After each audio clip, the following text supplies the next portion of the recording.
ঘুরে দাঁড়ানোর চেষ্টায় ময়মনসিংহের বন্যা দুর্গত এলাকার কৃষক।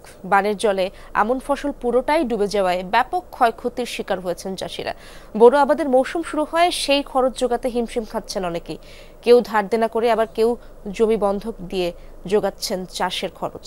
টিকে থাকার এই লড়াইয়ে চান সরকারি সহযোগিতা। যমুনা ইলেকট্রনিক্সের সুপার এক্সচেঞ্জ অফারে একের ভিতর 3 পুরনো বদলে নতুন নিন যমুনা ইলেকট্রনিক্স। অক্টোবরে বন্যার পর কিষাণী নতুন উদ্যমে কাঁধে কাঁধ মিলিয়ে নেমে যান কৃষিকাজে। ভারত থেকে আসা পাহাড়ি ঢলে ময়মনসিংহের ধোবাউড়া উপজেলার এসব জমি ছিল পানির নিচে। ক্ষতিগ্রস্ত চাষিরা বোরো ফসল করে ঘুরে দাঁড়াবার স্বপ্ন দেখছেন, কিন্তু সেই স্বপ্নে অনেক বাধা। আমরা তো এদিকে কাজ করি, সংসার চলে না, আমরা সবাই কাজ করি, বেডানো আমরা এক মন ধান কিনলে 3 দিন কাম করন লাগে একজনের বাড়িতে। তাহলে 1 মন ধান কিনা যায়, 1 মন ধান কিনে সংসার চালায় না, তরি তরকারি এটা বিজেপি কিনবো। সবকিছু মানে টানা আসার আর কি, এই হাতের বসে এখন করতে পারতেছি না। হাতের ফসল হয়েছি না তা হাতের দেয়া। চাষিরা বলছেন আমন ধানের পুরো ফসল বন্যায় ডুবেছে, আর বোরো আবাদে খরচও হচ্ছে অনেক। মিলছে না তেমন সরকারি সহায়তাও।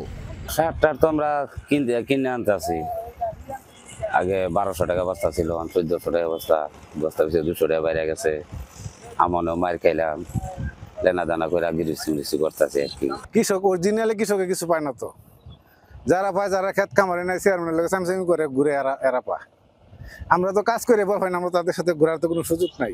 কৃষি বিভাগ বলছে বন্যার ক্ষয়ক্ষতি পুষিয়ে নিতে কৃষকদের সাথে কাজ করছেন তারা। দেয়া হচ্ছে প্রণোদনা, সার, বীজ সহ নানা পরামর্শ। ময়মনসিংহ পুরো জেলায় 60,000 কৃষককে আমরা বোরো প্রণোদনা দিয়েছি। বোরো হাইব্রিড বীজের প্রণোদনা, শুধু প্রতিজন কৃষককে 2 কেজি করে বীজ প্রদান করা হয়েছে। এক্ষেত্রে আমরা বন্যা ক্ষতিগ্রস্ত যে সমস্ত উপজেলাগুলো ছিল তাদেরকে একটু প্রাধান্য দিয়ে আমরা এই কার্যক্রমটা বাস্তবায়ন করছি। জেলায় এবছর 2,63,730 হেক্টর জমিতে বোরো আবাদের লক্ষ্য ঠিক করা হয়েছে। এর মধ্যে হালুয়াঘাটে 22,845 হেক্টর এবং ধোবাউড়ায় 14,220 হেক্টর। হুসাইন শাহিদ, যমুনা নিউজ, ময়মনসিংহ।